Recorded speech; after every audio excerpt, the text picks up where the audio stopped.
안녕하세요. 저를 먼저 소개해야 하는데 벌써부터 떨리네요. 저를 뭐라 소개해야 좋을까요? 추운 날씨에 따뜻한 사연 들으며 눈물 흘리는 걸 좋아하는 그런 소녀 감수성을 지닌 주부라고 하면 될까요? 저는 광주에 사는 주부이고 딸내미를 키우고 있는 아줌마입니다. 남편은 미용실을 운영하고 있고요. 남자 미용사라 하면 의아하다는 눈길로 보실 분들도 있겠지만 저희 남편은 손재주가 워낙에 뛰어나 회사를 때려치고 나와 이 길을 선택해온 걸 후회하지 않고 있습니다. 지금은 돈도 잘 벌고 운영도 잘 해나가고 있답니다. 남편 덕분에 제가 결혼하고 많은 호강을 누리기도 했으니까요. 다만 저희 집의 문제라고 한다면 바로 동서들이었는데요. 막내 동서를 빼고는 모두들 다들 잘난 친정과 직업을 두고 있는 사람들인지라 무슨 행사가 있을 때마다 저를 열애시키곤 했습니다. 동서들은 대놓고 저를 왕따시켰어요. 그리고 이것을 알고 있으면서도 은근히 묵인하고 있는 시부모님 역시 원망스러운 존재였는데요. 남편은 미용실을 운영하기 전 저와 같은 회사에 근무 중인 사이였습니다. 저희는 사내 커플이었고 남편의 대시로 저희는 2년 정도 연애를 하다 결혼을 하게 되었답니다. 남편은 남자치고 굉장히 수다쟁이에 여자보다 더 섬세하고 다정한 성격을 지니었던지라 처음에는 동갑 친구처럼 지냈었는데 워낙에 대화가 잘 통했어요. 왜 그런 거 있잖아요. 죽이 잘 맞는다는 표현이 있듯 남편과 저는 뭐라든 죽이 잘 맞았어요. 싫어하는 것도 비슷했고 좋아하는 취미도 공유할 수 있었고요. 저는 어린 나이에도 등산을 좋아했는데 남편은 등산과 캠핑을 좋아해 연애할 때는 함께 등산도 많이 하곤 했습니다. 그런 부분이 아마 남편감으로 이 사람을 선택할 때 많은 부분을 차지한 것 같아요. 잘 맞는다는 것이요. 평생을 함께할 반려자인데 제 주변 친구들처럼 이혼하지 않고 잘 살아나가려면 서로 죽이 잘 맞는 것이 전 굉장히 긍정적인 요소로 보았거든요. 워낙에 잘 맞았던지라 그래서 전 시부모님도 어렵지 않을 줄 알았어요. 동서들 또한 마찬가지였습니다. 저희 남편이 사남매의 장남인지라 제가 큰며느리였는데 동서들은 이미 시집을 와 있었습니다. 시댁의 한 식구로 자리매김하고 있었고 시부모님과도 가까웠어요. 그 때문에 제가 들어오자마자 많이 경계를 하는 눈치더라고요.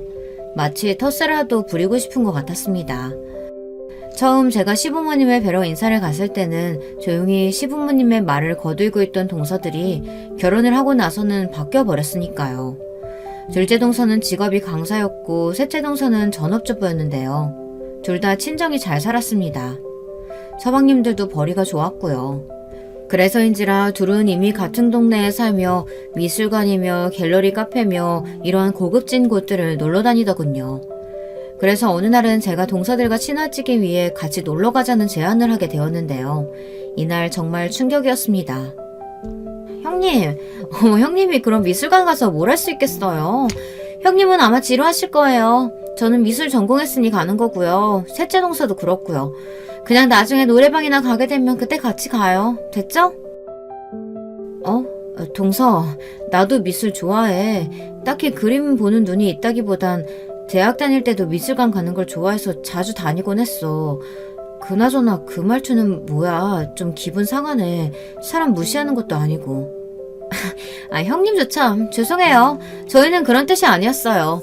그냥 지금은 저희도 형님이 불편해서요. 아직 시집 온 지 얼마 안 돼서 적응도 안 되셨을 텐데 먼저 시댁에 적응부터 하세요. 나중에 저희가 끼워드릴게요. 네, 형님 기분 상해하지 마세요. 저희가 괜한 말을 했나 봐요. 먼저 제안한 게 민망해질 정도로 두 동서들은 저를 단칼에 쳐냈습니다. 특히 동서는 저보고 그림에 대해 뭘 알겠냐며 비웃는데 기분이 너무 안 좋더라고요. 그러나 처음엔 전 그저 이런 것들이 아직 친하지 않고 서로 모르는 사이니 경계하는 것뿐이라고 생각했습니다. 제가 어떤 사람인지 알고 서로 친해지면 자연스레 선이 없어질 거라고 생각했어요. 그런데 동서들은 번번이 그 이후에도 제가 어디를 가자 뭘 하자고 하면 바로 쳐내버렸습니다. 형님은 가도 모를 거다, 이런 곳을 불편해할 거다, 이런 식으로요. 조금 속상해 남편에게 말하면 남편은 여자들끼리의 일이니 어떻게 끼어들어야 할지 모르겠다고 난감해했고요. 그러던 어느 날엔 시부모님이 공짜 스파 이용권이 생겼다며 저희 세 며느리들을 불렀답니다. 이날은 시어머니의 생신이기도 해서 함께 좋은 식당에 가서 밥도 먹고 나오던 참이었죠.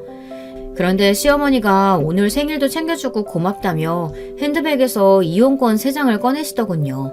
저와 두 동서들은 그것을 반갑게 받았습니다. 시어머니께서 미리 준비해 주신 건데 거절하는 것도 예의가 아닌 것 같아 감사하다는 말씀도 곁들여 드렸고요. 다음날 전 동서에게 전화를 걸었습니다. 동서 나야. 어머님께서 주신 거 그거 혹시 언제 쓸 거야? 아, 형님 죄송한데 그거 저희들끼리 가기로 했어요. 저랑 셋째 동서랑요. 형님은 혼자 가시는 거 어때요? 아무래도 날짜 맞추기가 힘들 것 같아서요. 날짜? 동서들 언제 시간 되는데? 나 요즘 회사가 한가해서 시간 맞출 수 있을 것 같은데. 형님 원래 눈치가 없는 스타일이세요? 저희는 저희끼리 가는 게 편해요. 거기 일반 스파도 아니고 고급 스파거든요. 형님 챙기려고 하면 그것도 일이에요. 그리고 거긴 저희같이 명품백 들고 오는 여자들 천진데 이상한 가방이나 들고 다니는 형님이 오면 괜히 분위기만 쌓여지지 않겠어요? 저희도 무료 이용권이니 이참에 스트레스도 풀고 즐기다 오고 싶은데 형님 때문에 기분 망치기도 싫고요. 무슨 말인지 이쯤이면 아시겠죠? 전 너무 얼떨떨해 전화가 끊겨질 때까지 아무 말도 못했습니다. 남편에게 3명의 남동생이 있고 다들 사이가 돈독하다고 들었을 때까진 화목한 시댁의 모습만 그리고 있었습니다. 그게 문제였을까요? 저의 패착이었을까요? 동서들은 정말이지 속된 말로 싸가지 없는 사람들이었습니다. 같은 미술 전공에 친정이 잘 산다는 이유로 자기들끼리 어울리며 저를 배제하는 인간들이라니 이를 곱씹고 생각만 해도 화가 났죠. 저는 너무 속상하고 분해서 다시 동서들에게 전화를 걸었습니다. 다른 사람이었다면 무시하고 지나갈 수도 있었겠지만 제 성격상 참는 게 안 되더라고요. 근데 동서들은 아무도 제 전화를 받지 않더군요. 그렇게 그 일은 제 상처로 남아 넘어가고 말았습니다. 그리고 다다음 달 명절이 되었을 때 저도 폭발을 하게 되었는데요. 바로 동서들이 이제는 시부모님 앞에서 대놓고 저를 면박주기 시작했기 때문입니다. 이때 남편 역시 가만히 있지 못하고 나서게 되었습니다. 명절날이면 다들 아시겠지만 며느리들은 아침부터 와서 분주하게 일을 하기 마련이잖아요. 저는 제가 외동이라 예전에 할머니 집을 오가며 엄마와 직접 요리도 하고 전도 부치고 많은 것들을 했어요. 제사 준비도 도맡았고요. 어린 나이에도 그랬었기에 일하는 게 힘들진 않았습니다. 그날도 시어머니의 부름에 아침부터 돼지갈비를 굽고 있었죠. 두 동서들도 있었습니다. 근데 동서들이 시어머니가 볼 땐 일을 하다가도 잠깐 시어머니가 사라지면 바로 젓가락을 놓고 자기들끼리 수다를 떨더라고요. 처음엔 그러려니 하고 참았어요. 근데 시어머니가 깜빡한 게 있다며 장을 보러 가겠다고 하자 그때부터 놀자판이 되어버리더라고요. 할 게 천진데 2명이나 손을 놓고 있으니 난감했습니다. 다행히 남편 집은 남자들도 함께 일을 돕는 추세라 남편과 서방님들이 분위기를 눈치채고 부엌으로 기어들어왔죠. 일은 시어머니가 돌아오셨을 때 터졌습니다. 시어머니가 도착하셔서 부엌을 점검하다 왜 이렇게 요리 속도가 더디냐고 한 말씀 하신 겁니다. 아니 얘들아, 밥때가 다 됐는데 아직 국도 다 못 끓여놓고 있으면 어쩌냐? 여기 대파는 왜 그대로고? 아니 큰애야, 너 일 안 한 거니? 네? 저는 했는데요. 어머, 형님 말씀 이상하게 하시네. 어머님, 저희도 거들어 했어요. 열심히 했다고요. 여기 기름방울 튄 것 좀 보세요. 말씀 안 드리라고 했는데 아까 보니까 형님이 몸이 아프시다고 하더라고요. 손을 움직이는 게 불편하신가 봐요. 그래서 저희가 형님 목까지 아니라 좀 속도가 더뎠나 봐요. 지금부터 저희가 형님 목까지 빠르게 할게요. 어이가 없었습니다. 뻔히 남편도 알고 서방님들도 아는 것을 두고 저렇게 뻔뻔히 거짓말을 하다뇨. 저는 약간 열이 올라 두 동서들을 째려보았습니다. 그랬더니 둘째 동서는 살짝 주춤하더니 민망하게 웃더라고요. 어머님, 저 이랬어요. 남편이랑 서방님들이 지켜봤으니 상황은 아실 거고요. 둘째 동서, 왜 그런 거짓말을 하는지 모르겠네. 자기들 계속 아까부터 무슨 TV 얘기하고 있었잖아. 내가 아무리 말해도 듣지도 않고. 형님, 어머 어이없어. 어머님 믿으실 거 아니죠? 형님 왜 이러신데요? 괜히 집안 분열을 일으키려고 작정했나? 어머님 저도 이랬어요. 형님이 시집 온 지 얼마 안 돼서 괜히 텃세라도 부리고 싶으신가 본데 손 아랫동서한테 그렇게 대접하시는 거 아니에요. 동서들은 제가 생각하고 있던 것들, 말하고 싶던 것들을 아주 그대로 줄줄 퍼대더라고요. 너무 얄밉게도요. 저는 시어머니를 쳐다봤습니다. 공정하게 판단해 주시길 바랬어요. 근데 시어머니께서는 동서들과 저를 번갈아 보더니 이러시는 겁니다. 그래, 한 사람 말보단 두 사람 말이 더 일리가 있지. 그네야, 손 아래 사람들한테 따뜻하게 대해줘야지 그러는 거 아니다. 얘네들이 마음 안 드는 구석 있더라도 네가 참고 넘길 줄도 알아야 돼. 그리고 얘네들은 내가 오랫동안 봐온 애들이야. 나한테 단 한 번도 거짓말 한 적 없어. 얘네들이 무슨 이유로 그런 못된 거짓말을 하겠니? 너야말로 정신 단단히 차려야겠구나. 명절날부터 벌써 분위기 망치면 되겠어? 아이고. 시어머니는 이렇게 대놓고 편을 들어버리더라고요. 기가 막혀 허탈한 실소가 터져나왔습니다. 남편은 밖에 있던지라 이 상황을 모르고 있었고요. 동서들은 시어머니가 안 보는 사이 절 보고 씩 웃었습니다. 그 잔인한 웃음 속에 앞으로는 자기들한테 다신 덤비지 말라는 강력한 신호가 있었습니다. 저는 가슴 깊은 곳에서부터 열이 올라오는 게 느껴졌어요. 정말 해도 해도 너무하잖아요. 여러분들이라면 어떻게 하시겠나요? 일단 저는 상을 다 차리고 나중에 시어머니와 둘이 있을 수 있는 시간에 어떻게든 이 상황을 해명하려고 했습니다. 하지만 시어머니는 무슨 말을 해도 듣질 않으시더라고요. 거의 벽에다 대고 말하는 줄 알았어요. 나중에 차를 타러 주차장으로 내려가자 동서들이 저를 보고 반갑게 손을 흔들더군요. 그리고 그날 전화가 걸려왔습니다. 형님, 제가 깜빡하고 말씀 못 드린 것 같아서요. 형님이 왜 자꾸 저희들끼리만 말하냐고 하시는데 저희는 형님이랑은 수준이 안 맞아서 대화에 안 끼어드리는 거예요. 집안일도 그렇고요. 저희 같은 사람들이 왜 집안일을 하나요? 이제 형님이 있으니 서민 출신인 형님이 이런 일은 도맡아 하셔야 하는 거예요. 자꾸 눈치 없이 시어머니한테 이르고 그러시면 곤란해요. 뭐야? 지금 동서 말 다 했어? 서민 출신? 그럼 동서는 앞으로 나한테 모든 일을 맡기겠다는 거야? 네, 형님. 아까 못 보셨어요? 시어머니 태도? 어머님은 곧 죽어도 저희 편 들지 형님 말 들어줄 생각 없으세요. 아무리 말씀해보셨자 입만 아프실 텐데요? 저는 여기서 완전히 이성이 무너져 버렸습니다. 동서, 똑바로 들어. 내가 어른으로서 인생 선배로서 충고하는데 인생 그따위로 살지 마. 내가 서민이다 뭐다 하며 동서처럼 잘 살지 못한다고 난 깎아내리는지 그대로 동서한테 돌아올 거야. 괜히 복이라는 말이 있겠어? 동서가 지은 죄 다 동서한테 돌아가는 거라고. 사필귀정이라고. 저는 분노에 차 그렇게 말하곤 전화를 끊어버렸어요. 동서들의 번호도 차단해버렸고요. 제가 자그마한 회사를 다닌다고 저희 친정 부모님이 잘 살지 못한다고 자기들 멋대로 기준을 세워 판단하는 것이 어처구니가 없었죠. 그러던 중 제가 임신을 하고 출산을 하면서 인생은 또 다른 방향으로 흘러가게 되었습니다. 제 가정이 생기고 아이가 생기니 좋았던 것은 저를 늘 거슬리게 했던 동서들이 더 이상 신경 쓰이지 않는다는 것입니다. 남편이 서방님을 불러 동서들의 행동을 꾸짖은 것도 한몫했고요. 어찌되었든 저희가 아이를 키우면서부터는 시댁에 영 신경 쓸 일이 없어서 좋았어요. 그런데 그러던 어느 날 저희 막내 도련님, 그러니까 저희 남편 집안의 가장 막내 동생이 여자를 데려온다고 하더군요. 저희 막내 도련님으로 말할 것 같으면 남편을 포함한 내형제 중에 가장 젊으신 분이었습니다. 어쩌면 시댁 구성원들을 통틀어서라고 말씀드릴 수도 있겠는데요. 교수가 꿈이셔서 대학에서 공부도 열심히 하셨고 대학원에 가서도 열심히 연구를 하신 결과 그것들을 많이 인정을 받았다고 들었어요. 또 사적으로 저한테 잘 대해주시곤 했어요.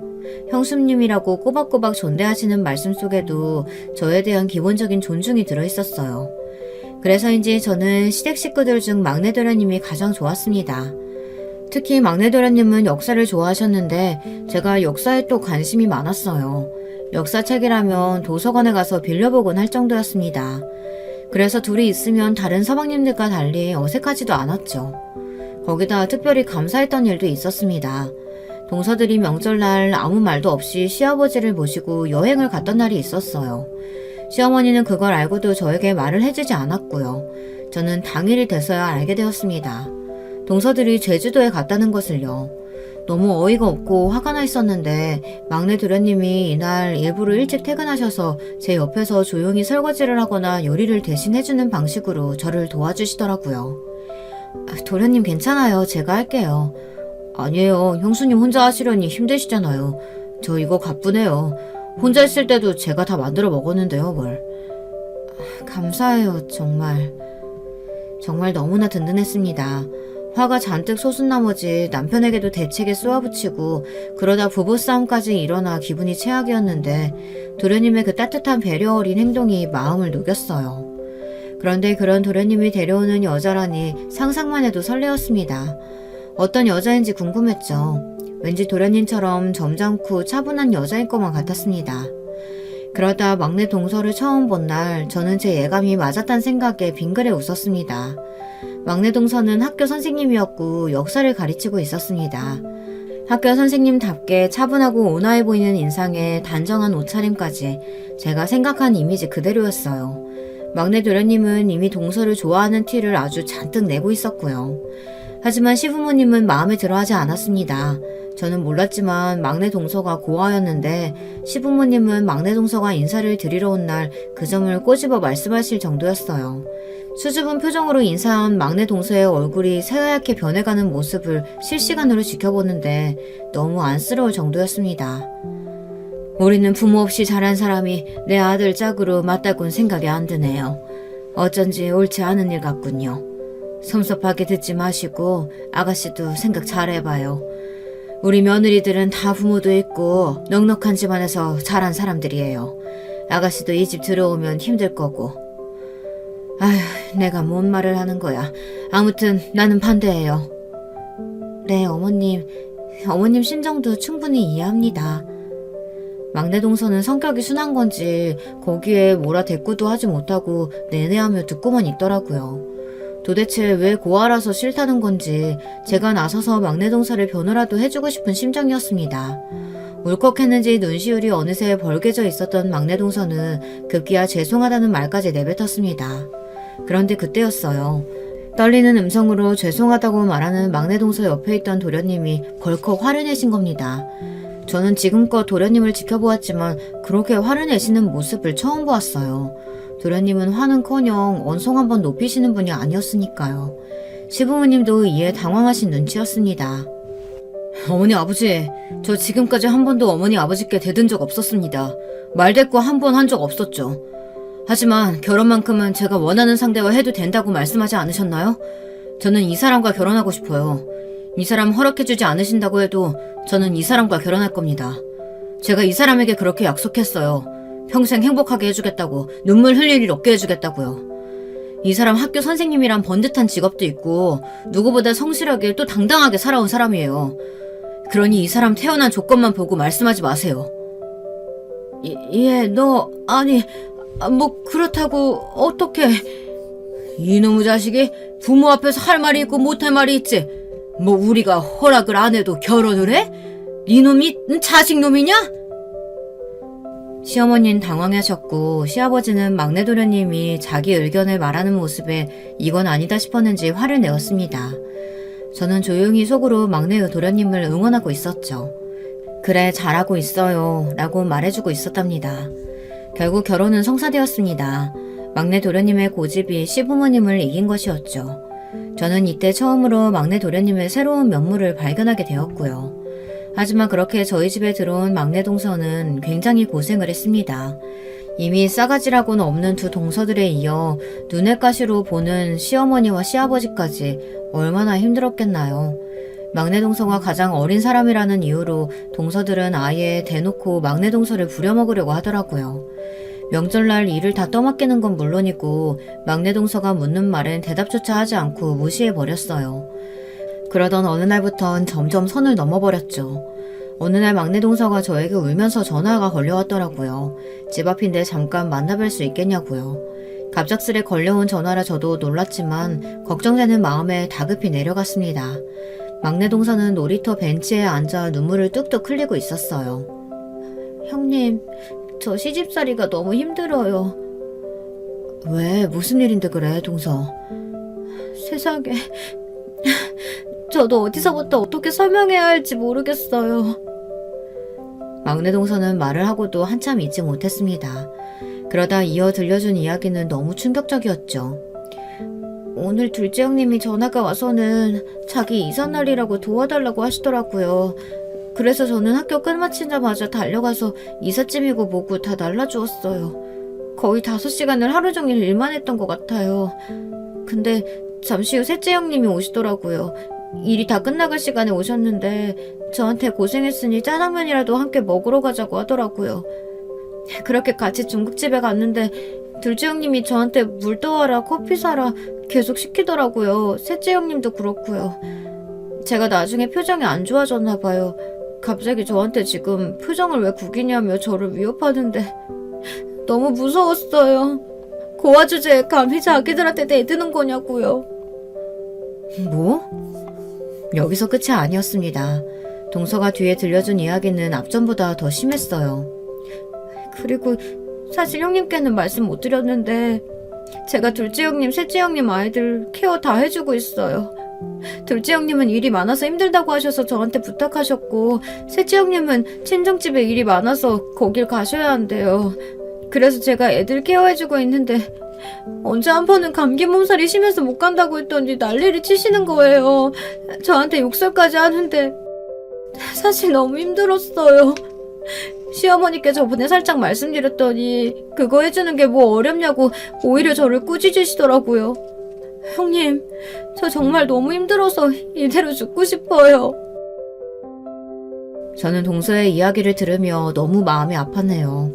우리 동서 지금까지 제대로 말은 못하고 털어놓을 곳 없이 끙끙거리느라 얼마나 힘들었을까요? 이 순간만큼은 제가 정의의 사도까지는 아니더라도 동서의 대변인은 되어줘야겠다, 방패막이는 되어주어야겠다 생각했습니다. 명절날 둘째 동서와 셋째 동서가 막내 동서를 괴롭히려 들면 저는 잠깐 도와달라는 식으로 그 자리에서 빼주거나 시어머니가 막내 동서에게 말 한마디 하려치면 서방님을 불렀습니다. 서방님이 있는 곳에선 시어머니도 함부로 대하지 못하셨으니까요. 그런 식으로 제 나름대로 도와주었더니 막내 동서는 그것도 감사하다며 제 앞에서 눈물을 글썽이더라고요. 저는 그런 막내 동서가 더욱 가여웠답니다. 동서, 동병상련의 심정이랄까. 난 막내 동서한테 그런 감정 많이 느꼈어. 나도 시댁살이 하면서 여기 동서들이랑 친하게 지내지 못하고 시어머니한테도 이쁨 받지 못하고 계속 시댁살이 했거든. 그래서 그런지 동서가 너무 안쓰럽고 그러네. 고마워요, 형님. 형님이 아니었다면 제가 이 생활을 어떻게 버텼을지 상상이 안 돼요. 아마도 전생에 형님과 저는 어떤 인연으로 묶여져 있었나 봐요. 제가 이렇게 도움을 받을 정도라면 너무 감사해요, 형님. 동서는 말도 참 이쁘게 했답니다. 동서뿐만이 아니었고 막내 서방님 역시 와이프를 번번이 감싸주어 고맙다며 제게 소정의 선물까지 챙겨주었죠. 부당한 대우를 받음으로써 힘들어했던 막내 동서가 조금씩 회복되는 모습에 저 역시 덩달아 행복해졌어요. 왜인지 모르겠지만 막내 동서의 얼굴에 희미한 웃음이 걸릴 때면 보는 것만으로도 행복하더라고요.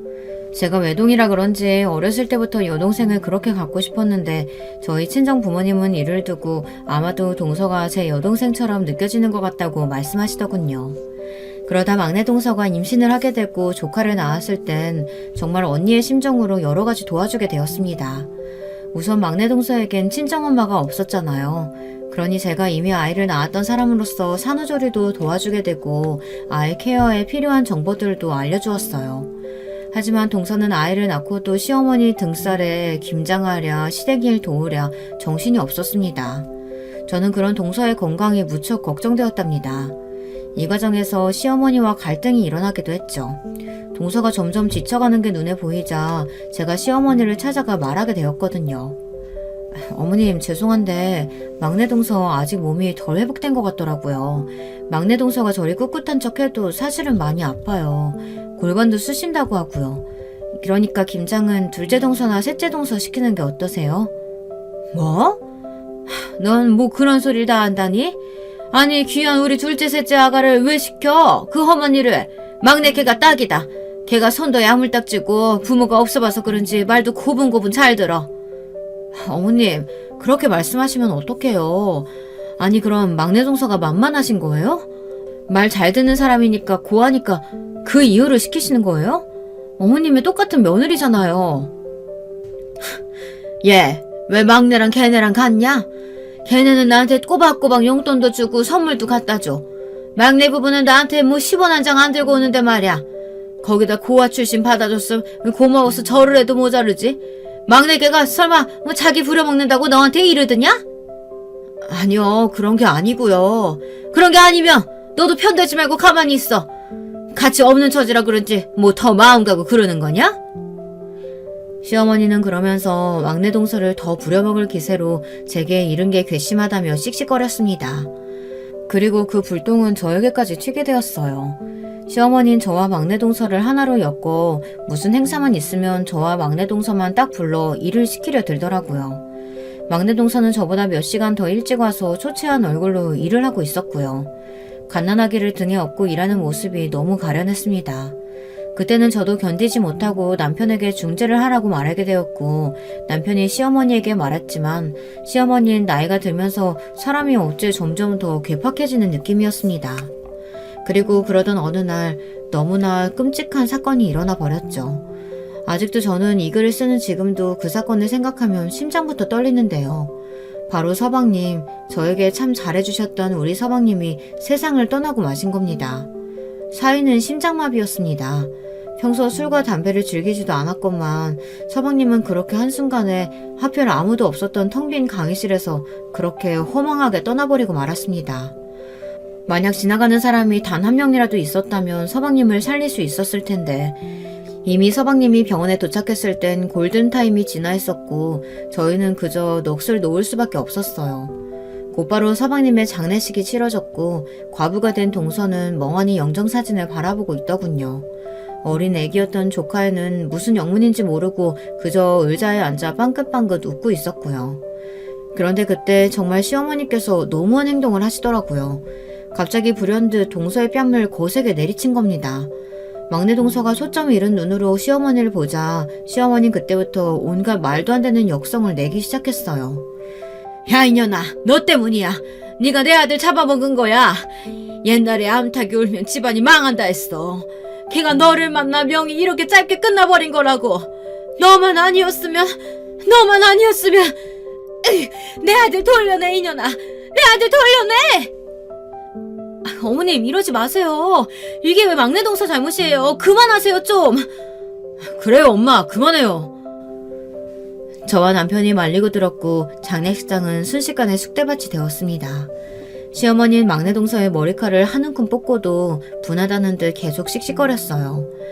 이미 서방님을 떠나보내며 막막하고 허망했을 동서가 장례식장에서 그런 일까지 겪다니 보는 내내 제가 다 분하더라고요.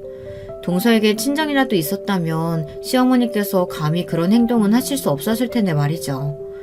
그 후 막내 동서는 어디론가 잠적하듯 원래 살던 동네를 떠나버렸고 저와도 연락이 끊어져 버렸습니다.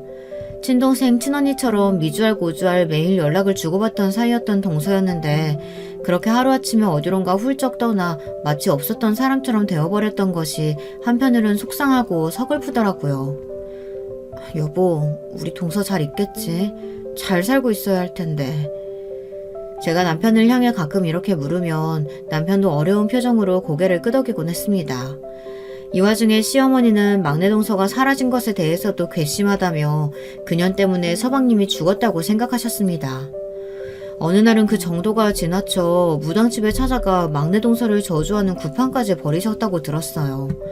그 소식을 들었을 땐 시어머니가 이미 제정신이 아니게 되었구나 라는 생각이 들며 무섭고 두렵기도 했습니다. 명절날 여전히 같이 모이긴 했지만 저는 너무 불편해지더라고요. 둘째 동서와 셋째 동서는 막내 동서에 대한 건 관심도 없다는 듯 입 밖에 올리지도 않았고 시어머니는 계속 욕을 해대셨고요. 너무 다른 입장과 태도였지만 결론은 아무도 막내 동서를 신경 쓰지 않는다는 거였어요. 그러다 제가 어느 날 문득 이 소식을 듣게 된 겁니다. 얘 효가, 네 동서 말이야. 그 네가 예뻐했던 동서. 우리 막내 동서 얘기하는 거지? 막내 동서가 왜? 나 저번에 우리 남동생이 말하는 거 들었는데 우리 남동생이 네 동서가 이 주변 허름한 술집에서 술 따르는 걸 봤다던데. 사실인진 모르겠네. 너 알고 있었니? 뭐? 동서가 술을 따르고 있다고? 말을 듣는 순간 벙찌더라고요.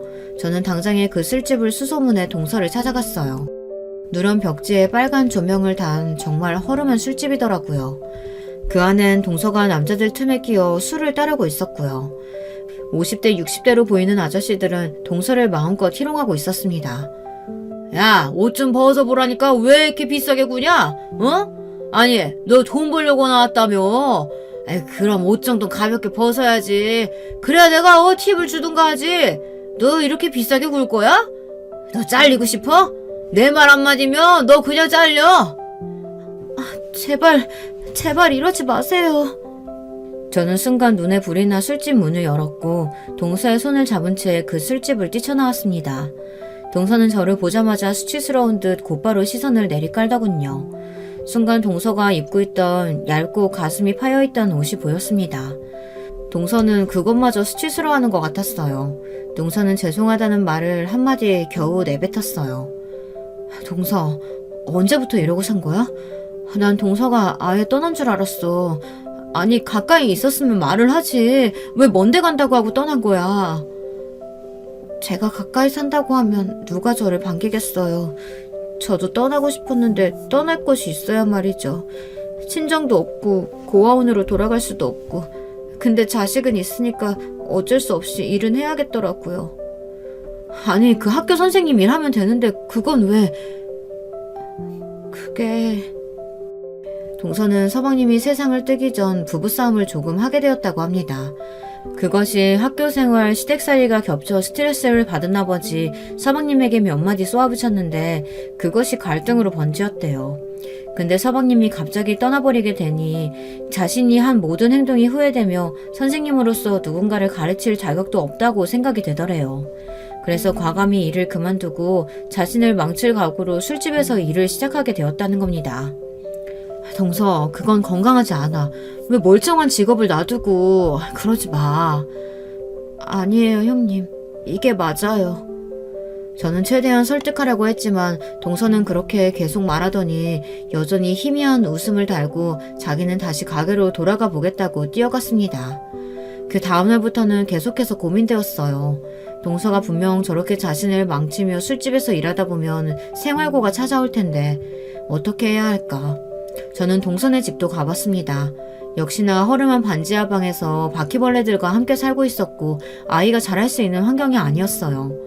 동서의 정신도 너무 피폐해져 있었지만 생활고 또한 만만치 않았습니다. 저는 동서를 위해 뭐든 하겠다고 결심했어요. 그냥 그런 생각이 너무나 확고히 찾아오더라고요. 저는 곧바로 제 수중에 있는 비상금 통장을 집어들었고 모든 돈을 인출해 그 돈을 조심스레 품은 후 동서를 찾아갔습니다. 동서가 술집에서 일을 하고 나올 시간까지 그 근처에서 기다렸다가 나오자마자 바로 이야기를 하자고 하며 동서 집으로 갔습니다. 형님, 왜 여기까지 오셨어요? 동서, 지금부터 내가 하는 말 잘 들어. 내가 동서한테 동병상련의 심정 느낀다고 했던 말 기억나? 그 말 진심이었어. 동서를 도와주면서 나도 행복했고 동서가 정말 내 친동생같이 애틋했어. 동서가 서방님 잃은 거 나도 가슴 아파. 나한테도 서방님은 너무 좋은 분이셨어. 근데 동서가 이렇게 술 따르고 힘들어하는 거 보는 게 너무너무 마음이 아프고 힘들어. 동서 탓도 아니고 동서가 스스로를 망치지 않았으면 좋겠어. 동서는 제 말에 울음을 터뜨렸습니다. 저 사실 제 아이도 버려두고 지내고 있어요. 제가 어떻게 되든 말든 이런 엄마가 세상에 어딨어요. 형님, 저는 정말 나쁜 엄마예요. 동서가 왜 나쁜 사람이야. 동서, 누구나 힘들고 무너질 때가 있어. 그건 동서 탓이 아니야. 말했잖아. 그 어떤 것도 동서 책임 아니라고. 천천히 일어나도 돼. 동서는 더 말을 잇지 못했어요. 그러면서 저는 조심스레 동서의 신발장 위에 돈이 든 쇼핑백을 올려놓고 나왔어요. 제가 동서를 위해 써둔 편지와 함께 말이죠. 동서의 집을 나오면서 여러 생각을 했던 것 같습니다. 부족한 저희 집 형편에 남편 몰래 남편과 상의 없이 저 돈을 주는 게 맞을까? 하지만 이미 제 마음은 한 방향으로 정해져 있었습니다. 동서가 일어날 수 있도록 그저 묵묵히 도와주는 것으로요. 동서는 그 후 저희 집 앞에 작은 사과 몇 개와 함께 편지를 놓고 떠났습니다. 편지엔 이렇게 쓰여 있었어요. 형님, 너무 감사합니다. 제 인생에서 형님을 만난 건 너무나 기특하고 이쁜 우연이자 인연이었습니다. 형님이 주신 사랑 잊지 않고 이 은혜 역시 잊지 않고 살게요. 저는 그 편지를 보며 몰래 눈물을 훔쳤죠. 그렇게 저는 동서가 떠난 집을 가끔씩 훔쳐보며 그렇게 세월을 살아갔네요. 힘든 일도 서러운 일도 많았지만 뒤돌아보면 그래도 후회 없이 살았다라고 생각할 만큼 괜찮은 시간을 보낸 것 같습니다. 남편이 미용실을 한다고 했을 때는 가슴이 덜컥했지만 초반에 고비를 제외하고는 잘 풀리는 미용실을 보며 저희 집에도 등불이 켜졌고요. 희망의 등불이었습니다. 저는 가끔 동서의 근황이 궁금했어요. 제 아이들이 자라나는 걸 보면서 동서의 아들은 어떻게 자라고 있을까, 잘 지내고 있겠지, 밥 잘 먹고 잘 크고 있겠지, 부디 무탈하길 바라는 마음이 가장 컸습니다. 우리 아이들에게 밥을 차려주다가도 문득 무너져가는 동선의 집에서 보았던 해맑게 웃고 있었던 그 어린 아이를 생각하면 가슴이 미어졌습니다. 남편은 서방님의 갑작스러운 죽음이 자신의 인생에 많은 영향을 끼쳤다고 말했습니다. 지금까지는 그냥 안전한 길만 선택하면서 왔는데 그게 맞다고 생각하며 살아왔는데 글쎄 뭐랄까, 동생이 죽고 난 다음 다시 한번 내 인생을 돌아보게 됐달까. 앞으로 내가 어떻게 살고 싶은지 또 어떻게 늙어갈지 생각해봤어. 내 동생 너무 괜찮은 사람이었는데 그렇게 안타깝게 떠나버렸잖아.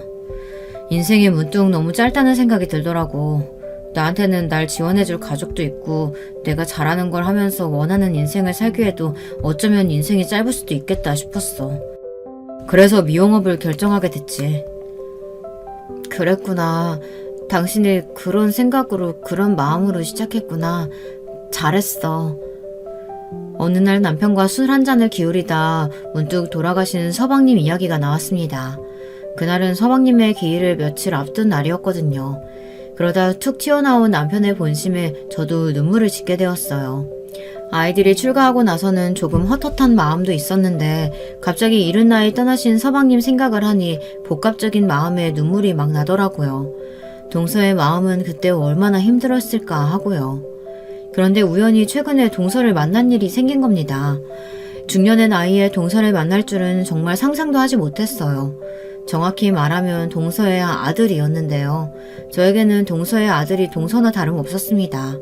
동서를 빼닮은 외모를 지닌 훤칠한 청년이 저희 미용실 안으로 들어오더군요.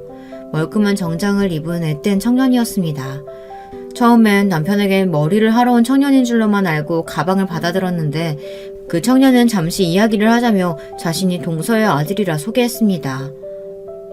뭐라고요? 지금 뭐라고 했어요? 저는 제가 잘못 들은 줄 알았습니다. 말도 안 되는 일이었으니까요. 동서의 아들은 제 말에 환히 웃더니 자신을 소개했습니다.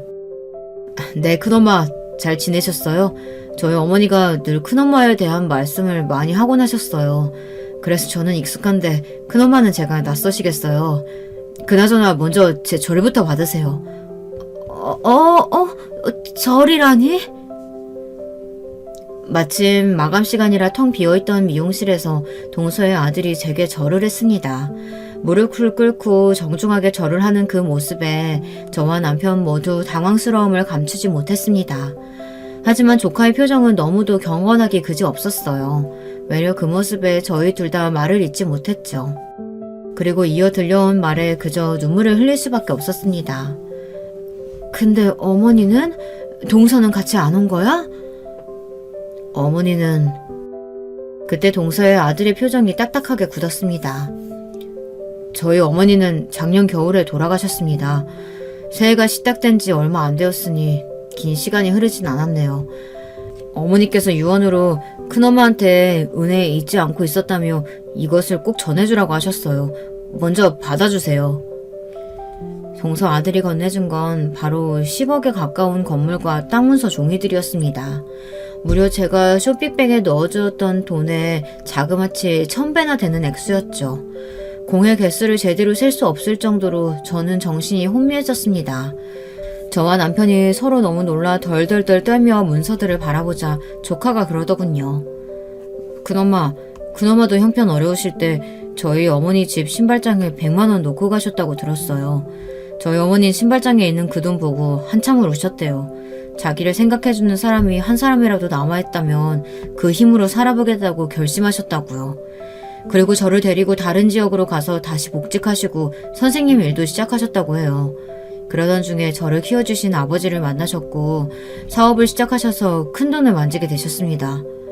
어머니께서는 암으로 돌아가셨어요. 큰돈을 만지며 사람 관계에 환멸을 많이 느끼셨다고 하지만 그 와중에도 큰엄마가 계속 생각이 났다고 해요. 찾으려면 찾을 수도 있었겠지만 옛날 일이라 생각하면서 그렇게 넘기셨다고 하고요.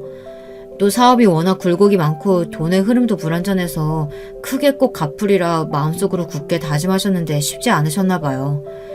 그러다 이렇게 세월이 흘러서야 죽음을 목전에 두고 이 돈을 갖다 드리라고 유언을 남기셨네요. 아, 그랬구나. 아니 그래도 어떻게 이 돈을 나는 받을 수가 없어. 동서가 떠난 것도 마음이 아파 죽겠는데 그나저나 동서 아프지 않게 간 거야? 네, 아프지 않게 가셨어요. 잠들며 가셨어요. 그리고 이 돈은 저희 어머니께서 자신의 마음이라고 꼭 받아주시라고 하셨어요. 저는 동서의 이름을 부르며 그 피부치를 꼭 껴안았습니다. 동서와 너무도 빼닮은 모습에 눈물이 너무나도 많이 났네요. 그러면서 한편으론 아쉬움도 들었어요. 동서가 살아있을 때 한 번이라도 동서를 볼 수 있었다면 서로 얼굴이라도 볼 수 있었으면 좋았을 텐데 암으로 투병하는 기간에라도 한 번 볼 수 있었다면 저는 속갯말을 끝내 삼키며 아쉬움을 토로했습니다. 그래서 동서의 아들은 어머니가 생전 아프실 때 자신의 아픈 모습을 보여주고 싶지 않아 했다며 자신 역시 병원을 많이 가지 못했다고 말하더라고요. 워낙에 철인 같은 분이셨어요. 젊은 시절 고된 일을 많이 겪어서 그런지 죽음 앞에서도 의연하셨고요. 큰엄마 도움이 아니었다면 아마 자기는 스스로 세상을 등졌을 거라고 많이 말씀하셨어요. 큰엄마가 저희 어머니에겐 애틋한 존재였던 것 같아요. 저도 이렇게 말로만 듣던 큰엄마를 직접 드디어 뵐 수 있게 되어서 좋고요. 앞으로 제가 큰엄마 큰아빠 잘 모시겠습니다. 친아들처럼 살갈게요. 아유, 나는 눈물이 나서 더 못 듣겠다. 남편은 저 말을 하곤 뒤를 돌아 눈물을 닦더라고요. 남편은 동생을 많이 그리워하고 있었는데 이렇게 그 아들이 찾아왔으니 아마도 서방님 생각이 났을 듯해요. 남편도 종종 조카가 어떻게 자라고 있을지 걱정하고 궁금했거든요. 고마워요. 그렇게 말해줘서. 나도 앞으로 엄마처럼 따뜻하게 대해줄게. 이미 어엿한 청년이라 내가 뭘 해줄 수 있을지 모르겠지만 동서의 아들이고 내 조카니까. 고마워. 찾아와줘서 너무너무 고마워요. 그저 고맙다는 말 말고는 무슨 말을 해야 할지 모르겠네요. 우리도 소식이 궁금했는데 미처 찾아볼 생각을 못했거든. 먼저 이렇게 찾아와줘서 고마워요. 네, 한참 찾은 보람이 있네요, 저도. 절을 하고 큰돈을 내밀면서 저희까지 살피겠다는 그 따뜻한 말에 저 역시 또다시 감동을 받았습니다. 동서가 아프지 않게 갔다는 말을 듣고는 안심도 했고요. 한편 저희 부부는 돈을 놓고 고민했습니다. 이 돈을 한쌍코 줘야겠다는 조카 때문에 받긴 했지만 땅이며 건물이며 과연 저희가 받는 게 맞을지 말이에요. 그런데 조카 녀석이 어떻게든 물리려 하지 않았고 그 고집도 만만치 않아 보여 일단 받아두기로 했습니다. 다만 이것을 좋은 곳에 써야겠다는 생각에 제가 사회를 위해 할 수 있는 일이 무엇인지 찾아보고 있었어요. 살아생전 동서는 기부도 많이 하고 자선단체도 만들어 운영했다고 하더라고요. 조카가 이를 뒤이어 계속 진행하고 있었고요. 그래서 저와 남편 역시 나중에라도 그쪽으로 한번 뛰어들어 볼까 합니다. 동서처럼 어려운 처지에 놓였어도 말 한마디 제대로 할 수 없는 사람들, 그런 사람들에게 정말 필요한 도움을 줄 수 있는 그런 사람이 되고 싶어서요. 그것이 동서의 뜻을 받들 수 있는 유일한 길이 아닐까 싶어서 말입니다. 이렇게 글을 쓰고 보니 동서가 무척 그리워지는데요. 동서와 제가 함께 엮은 소중한 인연, 그 인연이 저희 자식들에게까지 내려가 좋은 우정을 나누게 되었으면 합니다. 또 하늘에서 이 모든 것을 지켜보고 있을 우리 막내 동서에게 조카 아이를 제 친자식처럼 보살필 테니 걱정하지 말라고 안심하라고도 말해주고 싶네요. 동서, 너무 고마워. 지금까지 수고 많았고 애 많이 썼어. 하늘에선 동서 마음 편안하게 그저 행복하게 살았으면 좋겠어. 나를 잊지 않아줘서 고맙고 사랑해, 동서. 지금까지 제 사연 들어주셔서 감사하고 앞으로 여러분들의 나날에도 자그마한 행복들이 깃들어 있길 바라고 있겠습니다. 아직 추운 겨울이니 건강 조심하시고요. 그럼 여기서 저는 사연 마치겠습니다. 여러분, 두 번째 사연 시작하기 전에 좋아요, 구독 꼭 눌러주실 거죠? 그럼 두 번째 사연 바로 시작합니다.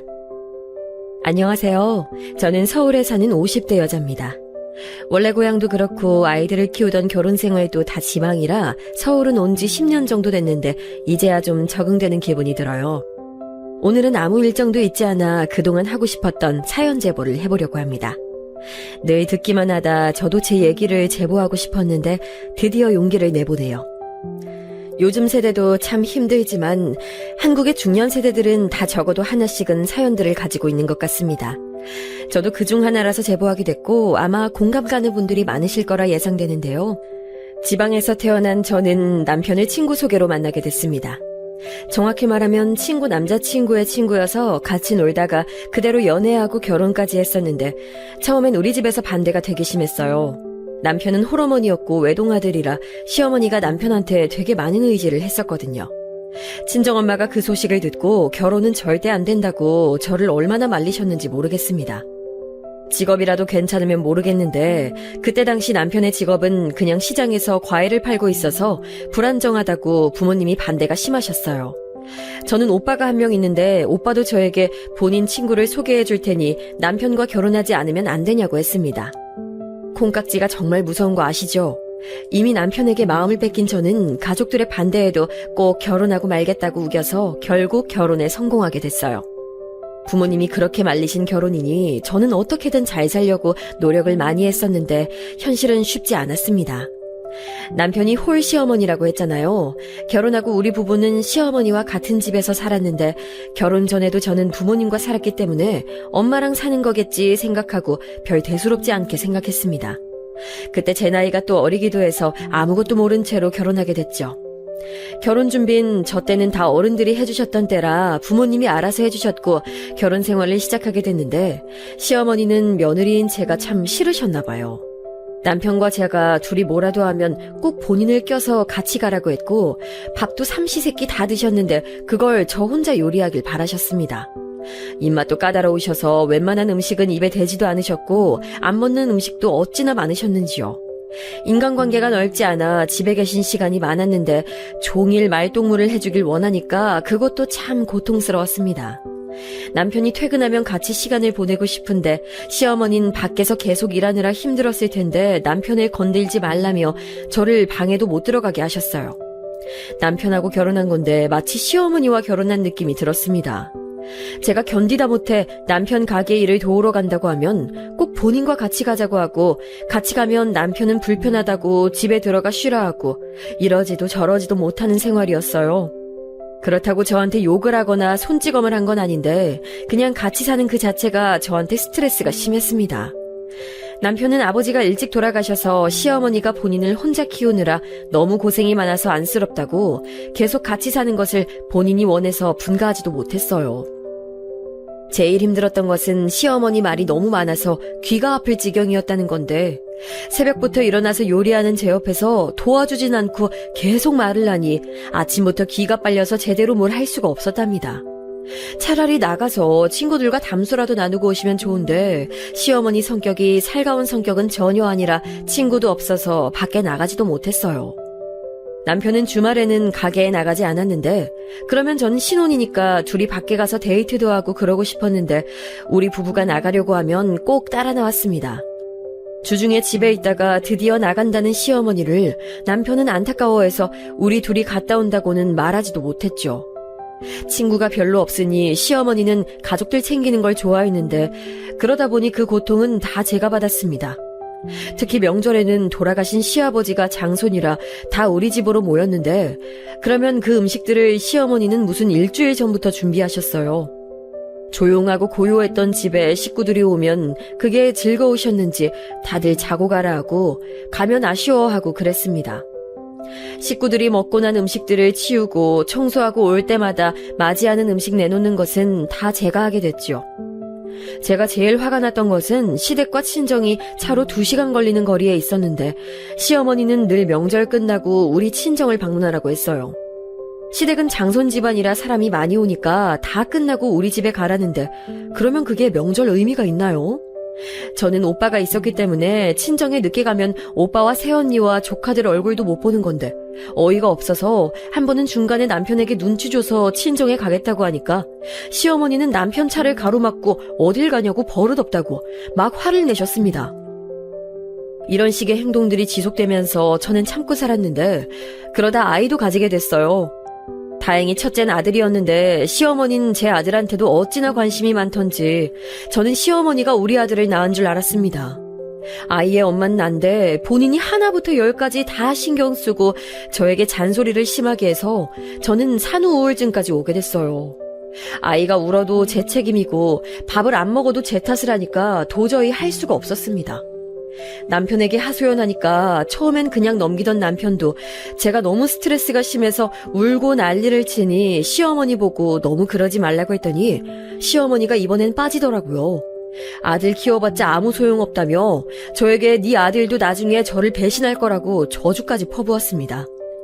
도저히 이렇게는 못 살겠다 싶어서 저는 아이돌의 엄마들을 제가 직접 찾아가서 친하게 지내자고 했는데 그러다 보니까 동네 아기 엄마들하고 모임도 만들어지고 친해지게 됐어요. 날짜를 잡고 아기를 데리고 나가서 즐겁게 서로 실행욕도 하고 아기 발달 과정도 공유하며 모임을 즐기니 드디어 살맛이 났습니다. 그런데 제가 그렇게 즐겁게 아이를 데리고 나가니까 시어머니는 본인을 혼자 집에 둔다고 또 우는 소리를 하셨어요. 다 큰 어른이 감정 조절도 못하고 우는 걸 보며 어찌나 당황했는지 모르겠습니다. 어느 날은 제가 아이 모임을 갔다 왔는데 남편이 집에 빨리 왔더라고요. 여보, 오늘 일찍 왔네? 어머니가 아프다 해서 급하게 왔어. 아니, 당신 너무한 거 아니야? 아무리 모임이 좋아도 아픈 시어머니를 두고 가면 어떡해. 저는 남편의 말을 듣고 너무 어이가 없어서 시어머니를 보니까 누워서 끙끙 소리를 내고 있었습니다. 분명 아침에 일어나서 남편을 보내고 시어머니에게 밥을 차려주고 설거지까지 끝낸 후 청소도 다 하고 집을 나설 때까지만 해도 시어머니는 소파에 누워서 사과를 먹으며 텔레비전을 보고 있었거든요. 그런데 갑자기 아파서 드러누웠다는 게 믿기지 않아 쳐다보니 한숨을 쉬며 아픈데 며느리는 자꾸 밖으로 싸돌아다니고 자기가 살 수가 없다고 하더라고요. 남편에게 아무리 설명해도 남편은 제가 아픈 시어머니를 집에 두고 혼자 나가서 놀았다고 화가 나서 제 말을 듣지도 않았습니다. 도대체 어디가 아프냐니까 온몸이 다 아프다는 시어머니는 열도 나지 않고 너무 멀쩡해서 도저히 아프단 사실을 믿을 수 없었어요. 그 뒤로 저는 남편 눈치가 보여 아기 엄마 모임에 자주 나가지도 못했고 시어머니의 참견 속에 아이를 키웠습니다. 그러다 둘째도 생겼는데 둘째는 딸이었어요. 저는 딸이든 아들이든 아무 상관이 없었는데 시어머니는 왜 딸을 낳았냐고 제 탓을 하며 노력하지 않았다고 화를 내셨습니다. 노력하면 아들이 생기고 노력하지 않으면 딸이 생겨요? 인간의 성별이라는 것이 노력으로 된다는 것을 전 아직도 이해하지 못합니다. 시어머니는 딸한테 대놓고 차별을 하셨는데 저는 그게 너무 싫었어요. 저한테 시집살이 시키는 거야 뭐 옛날 사람이니 그렇다 치고 넘길 수 있었는데 딸한테까지 차별하니 그건 저도 참을 수가 없었습니다. 딸이 둘째라서 첫째보다 발달이 더 빨랐는데 이건 아이들이 2명 이상이신 분들은 다 아시지 않나요? 원래 둘째가 첫째보다 말을 빠르게 하는데 이거 가지고 둘째한테 제가 말 잘한다고 예쁘다 하면 첫째 기죽인다고 저보고 못된 엄마라고 하더라고요. 3년 차이가 나서 첫째 몸이 더 큰데 당연히 작은 아이를 더 챙기는 게 되었는데 그렇다고 제가 첫째를 차별하거나 덜 좋아하진 않았습니다. 제가 배 아파 나온 아이니까 둘 다 예쁜 것은 말하면 입 아픈 사실인데 제가 둘째를 조금만 더 챙기면 시어머니는 저보고 감히 아들을 덜 챙긴다고 노발대발하셨어. 저런 말은 시어머니가 나이를 먹을수록 더 심해졌는데 아이들한테 간식을 줘도 딸은 아예 안 주거나 아들만 챙기는 모습을 보니까 더 같이 살 수가 없다고 느꼈습니다. 남편에게 진지하게 몇 번이나 말하니 처음엔 대수롭지 않게 넘기던 남편도 제 말을 듣고 아이들도 나이가 드니까 분가하자고 하더라고요. 드디어 따로 살 수 있어서 신난 저는 분가 말을 듣고 들어놓은 시어머니를 보고도 당황하지 않았습니다. 시어머니는 마음에 안 들면 무조건 들어눕는 습관이 있었는데 남편에게 절대 넘어가지 말라고 단단히 교육했어요.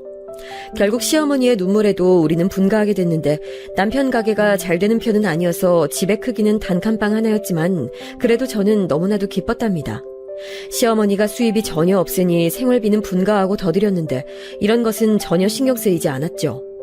그러나 기쁨도 잠시 제 인생도 참 순탄치 않아요.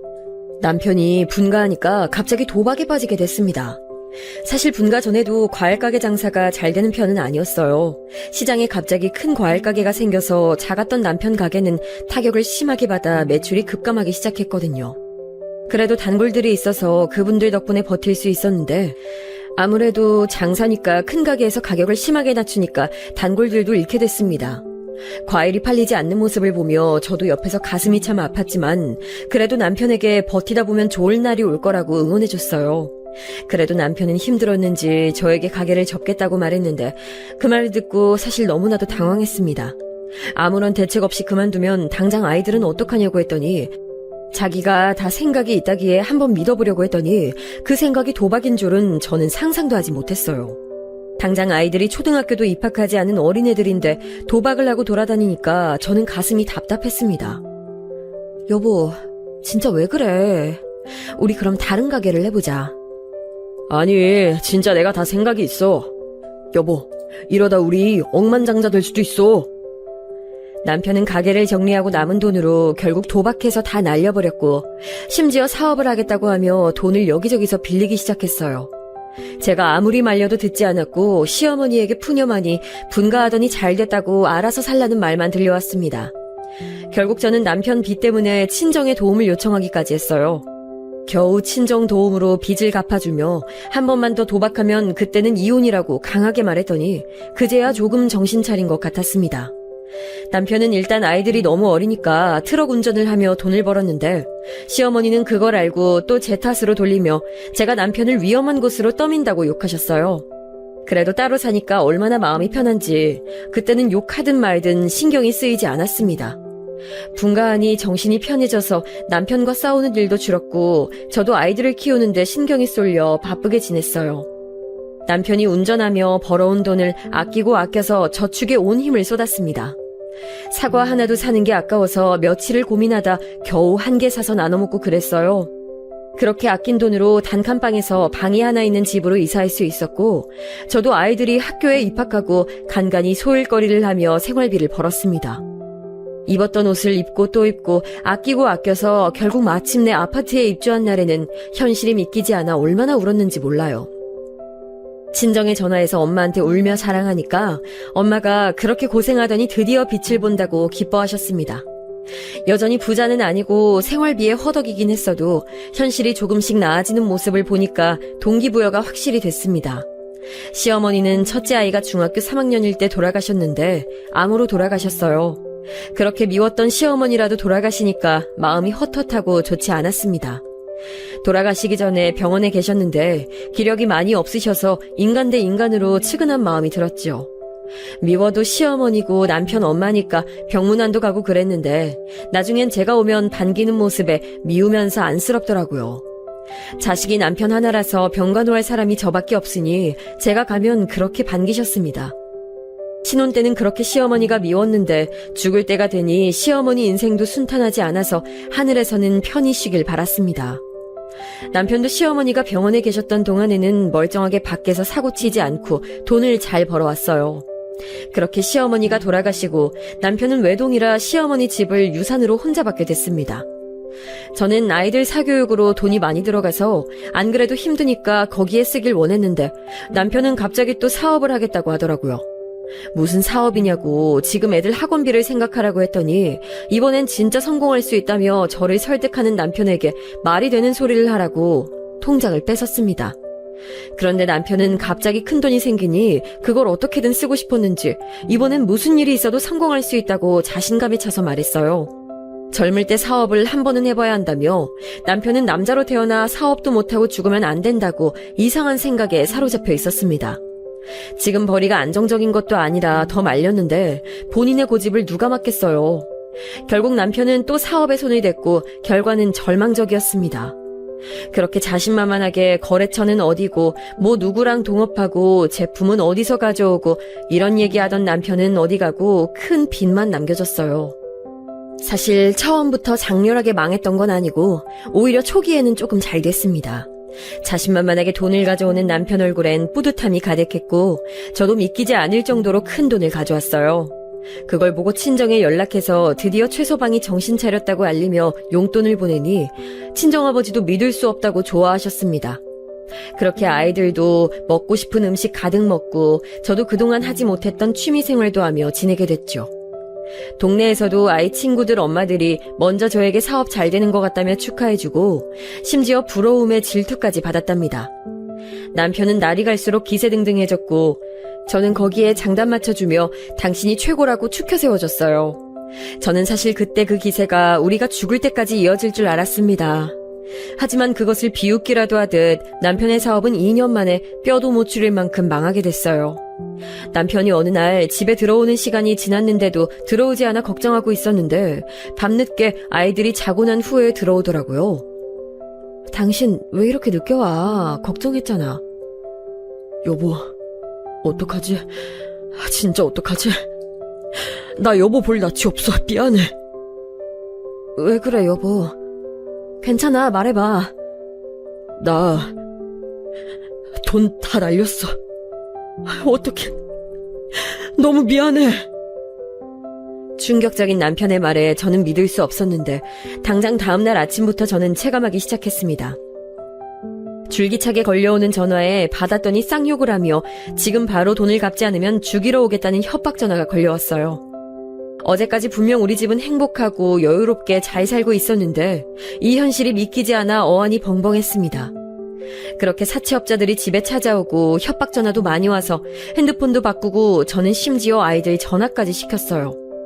남편은 심지어 돈 갚으라고 사람들이 집에 찾아오니까 집에 들어오지도 않아서 저 혼자 버텼습니다. 그러다 도저히 안 되겠다 싶어 아이들을 전학을 떠나 친정에 데려가서 두고 오기도 했어요. 그러다 집도 팔리고 저는 아이들과 친정에서 머물렀는데 친정집까지 사채업자들이 찾아왔습니다.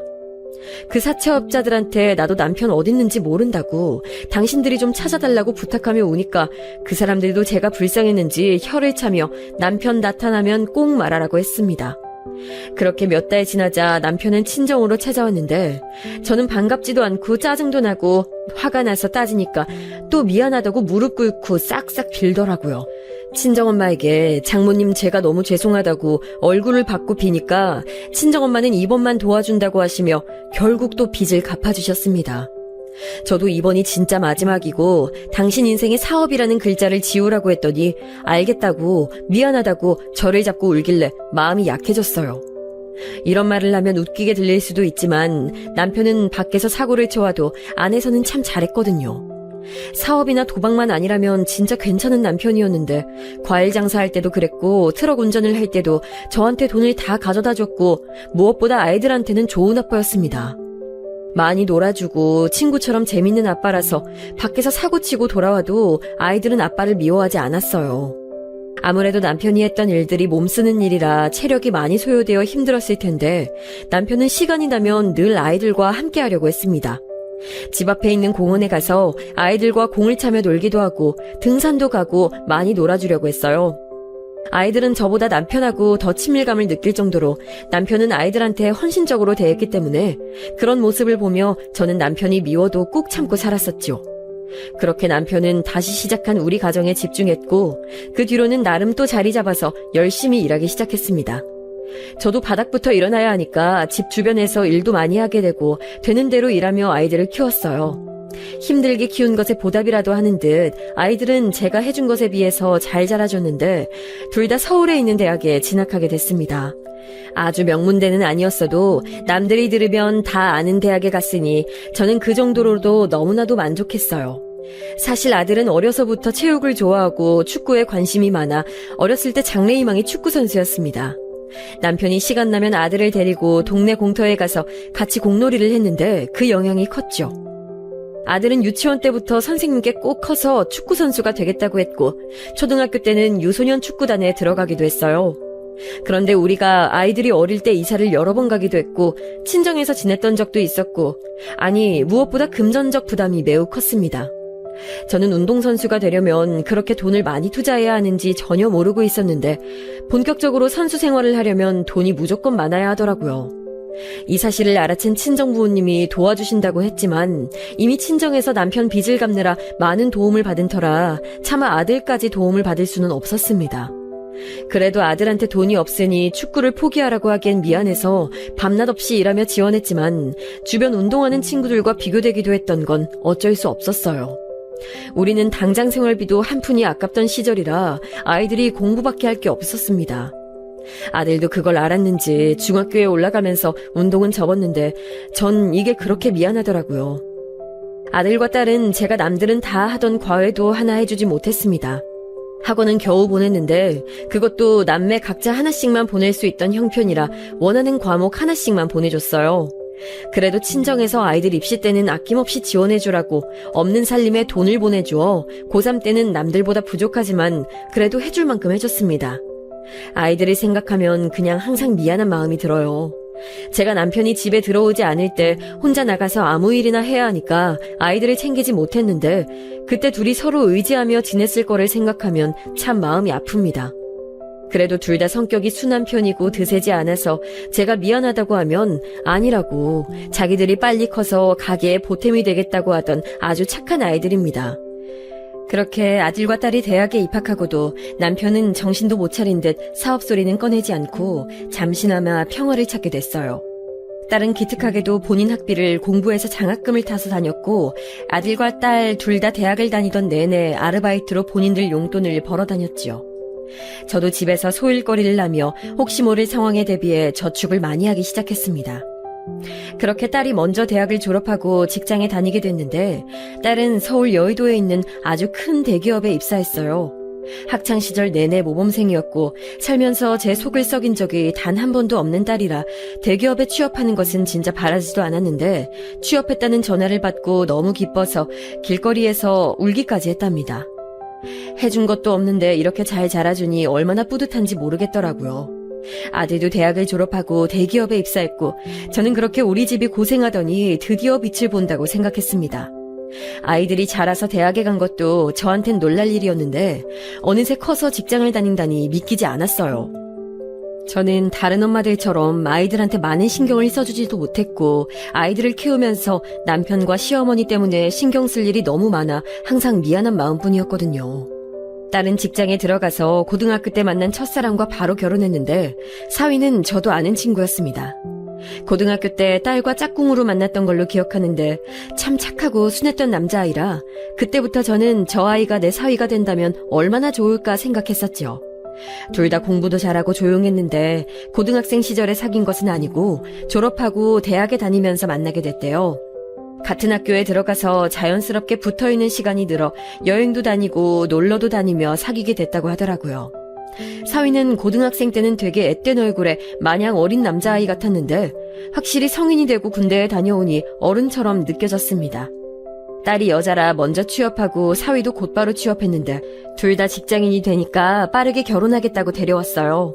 우리 집에서는 사위를 반길 수밖에 없었는데 부모님들 성품도 직장도 좋으셨고 둘 다 대기업에 다니니 상당히 안정적이라 좋았습니다. 하지만 좋았던 마음에 비해 딸한테 도저히 결혼 자금으로 줄 돈이 없어서 저는 난감했어요. 물론 그동안 아끼고 아껴서 모아놓은 돈은 있었는데 이건 우리 집 돈으로 남겨놔야 할 것 같았고 또 남자가 집을 해가야 하니까 아들한테 주어야 할 것 같았거든요. 친정엄마가 그 사실을 알고 또 나서서 돈을 조금 해주셨는데 아들에 비해 많은 돈을 주지 못해 너무 미안한 마음이 들어 딸의 얼굴도 제대로 쳐다볼 수가 없었습니다. 엄마, 나 진짜 괜찮은데 왜 그래? 나 직장에서 월급 많이 받으니까 괜찮아. 오히려 내가 엄마한테 용돈을 줘야 하는데 왜 그렇게 미안해하는 거야? 속 깊은 우리 딸은 제가 미안해하니까 자기가 나서서 괜찮다고 했는데 저는 그 말이 더 가슴 아팠습니다. 아들도 만나는 사람이 있었고 결혼 예정이었는데 딸이 결혼 의지가 더 커서 먼저 결혼했는데 딸의 결혼은 되게 순조롭게 진행됐어요. 사돈께서도 아이들 결혼은 축하하는 자리지 뭘 교환하고 사업하는 자리가 아니니까 최대한 아이들한테 도움이 되는 것만 준비하고 쓸데없는 허례허식은 제외하자고 먼저 말씀해 주셨습니다. 그래서 예단도 안 하고 혼수만 집에 넣고 나머지는 다 사위와 우리 딸한테 옷이나 가방을 해주는 식으로 끝냈어요. 한복도 저는 원래 특별한 취향도 없었고 보이는 것에 크게 집착하는 편이 아니라 사돈이 원하는 것으로 하라고 했더니 사돈께서는 저보고 원하는 것을 고르라고 할 정도로 양쪽 집안에서 서로 배려하며 진행했습니다.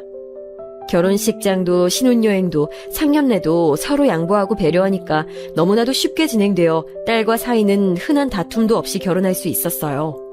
제가 이렇게 얘기하는 이유는 바로 아들의 결혼 과정은 순탄하지 않았기 때문입니다. 분명히 딸의 결혼 준비 과정에서는 이렇게 마음 상할 일이 없었는데 아들의 결혼은 준비 과정부터 속상할 일이 많았어요. 아들은 회사에서 만난 여자와 결혼하게 됐는데 저는 딸도 아들도 둘 다 대기업 부부니까 너무 안정감이 들고 좋아서 당연히 며느리 될 분을 반겼습니다. 처음 우리 집에 인사하러 온 며느리는 표정이 그렇게 좋지 않고 제 기분 탓일 수도 있지만 우리 집을 마음에 들어하는 것처럼 보이진 않았어요. 그래도 정성껏 준비한 음식을 내보였는데 며느리는 밥을 다 먹지도 않아서 저는 그때부터 며느리 눈치를 봤던 것 같아요. 또 남편하고 저랑 모은 돈을 거의 다 투자해서 남편 직장 옆에 신혼집을 마련해줬거든요. 처음엔 다른 아파트를 생각했었는데 사돈이 무조건 더 넓고 좋은 집을 원하셨습니다. 그래서 부동산을 얼마나 돌아다녔는지 모르겠어요. 남편과 저는 계속 돌아다니며 어떻게든 우리가 가진 예산에 맞게 집을 고르려고 노력했습니다. 하필 계절도 그때 여름이라 너무 더웠는데 며느리 집안에서 원하는 걸 최대한 맞춰주려고 했어요. 주변에서는 저한테 왜 그렇게 결혼 전부터 맞춰주냐고 너무 끌려다니는 것이 아니냐고 했었는데 저는 제가 신혼 때 시어머니와 같이 살며 힘들었던 것이 자꾸 생각이 나서 그렇게 했습니다.